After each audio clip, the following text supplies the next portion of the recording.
Hi guys. Doug Hansen the other day was harassing me about videotaping actual varnishing of a plate. So I've strung up my iPhone here above my work area in a way that makes it look like it's in bondage. I mean, there's string wrapped around it and it's sort of affixed to the back of the case of a 35 millimeter camera, and there's a little wedgy thing sort of propping it at an angle. So if this falls and wrecks all of my bottles here, it's your fault, Doug. Anyway, I found a plate. I'm running out of plates to varnish, but I found one from the very first workshop I did about a year and a half ago with Dale Bernstein in Indianapolis. And towards the end of the day, I think the second day there, we did some black glass. This is like the first and only black glass that I've ever shot. This is photographer and model for that day, Kristen May. And this plate was really dark, and it was like the end of the day, and so we decided, we're not going to varnish it. It's kind of all fogged up. I wanted to show you all that because it's kind of crapped up with the fog there. It's kind of an interesting place. She was staring at this aloe plant there, and I have a really we call this like the guardian slug, this little dev miss, or maybe it was a collodion miss, who knows, a miss there. Anyway, probably a good one to try to varnish here for you. Again, I've never actually varnished any glass yet, let alone black glass. So I'm looking for my little towel thingy to wipe this off. Oh, here we go. I mean, there's dust all over this. This is really horrible conditions to varnish in. There's lots of static electricity and there's dust all over the place here, but we will just do it anyway. Heating up the grill. Take this lid off here. And my pour off. Here's my Uber Super Blonde. We'll see what it does here on this plate. I've never done glass, so I don't know. This is, who knows, especially glass that's really old like this. But let's just see what happens.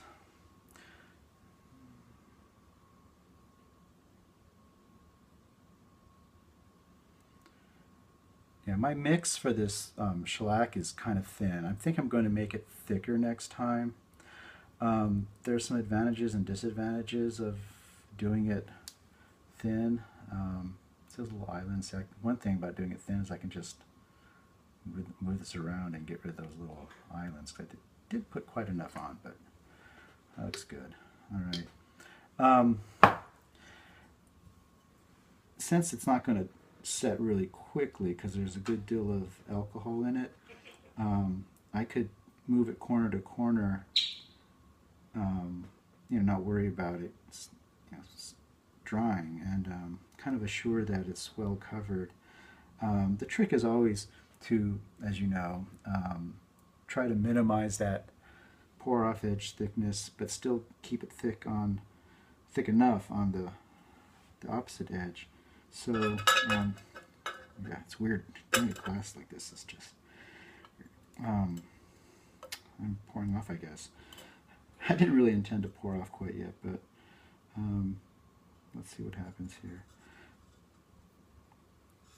I'm wicking it off a little bit with my fingers here. I saw this in a Will Dunaway video when he was doing that, all rustic-like out there on his Tintype ranch, or whatever it is. And I'll dab it a bit too. And I'll even go back a bit with when it's this thin, because then I can make sure that the varnish is leveling and staying enough is staying on that far edge there. Looks like I got some dust right there on the top of her head. That's a bummer. But, what are you going to do?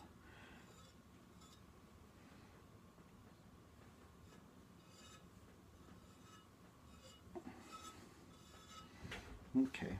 I think I'm going to just pop it on the grill now. Bake myself some black glass.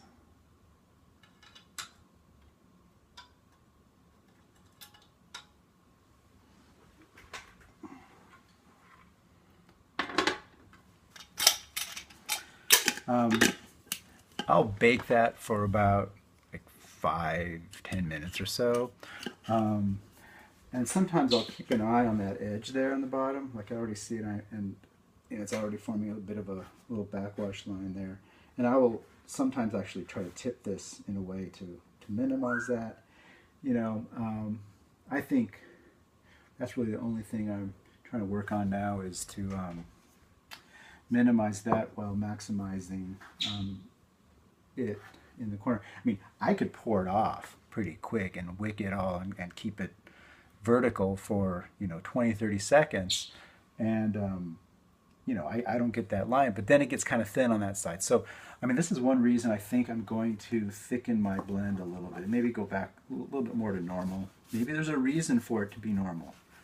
I was thinning it a little bit because when I'm making this Uber Super Blonde and I'm doing the activated carbon and I'm filtering and I'm, you know, centrifuging and all that, I don't want to have to worry about, there you are, I don't have to worry about the alcohol. That's our parrot downstairs saying okay. About the alcohol evaporating a lot and thickening it up too much. So I put a little bit more just to like not have to worry about that, because you lose some in the process of making this stuff. But I still think it's a little bit too thin. So maybe if I thicken it up, I won't have to worry so much about it being thin on that edge. Although this looks pretty good.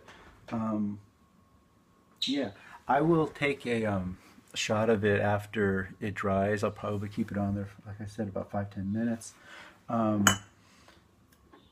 do vent it a little bit. I'll turn this and kind of vent it a little bit. And I'll stick my finger down there and touch a corner to see how, well, let's see how well it's drying. Oh yeah, see, it's already tack free. I won't call it dry, but it's getting there. So when it's completely dry, I will take a picture of it. But for now, this is Gerald saying peace out.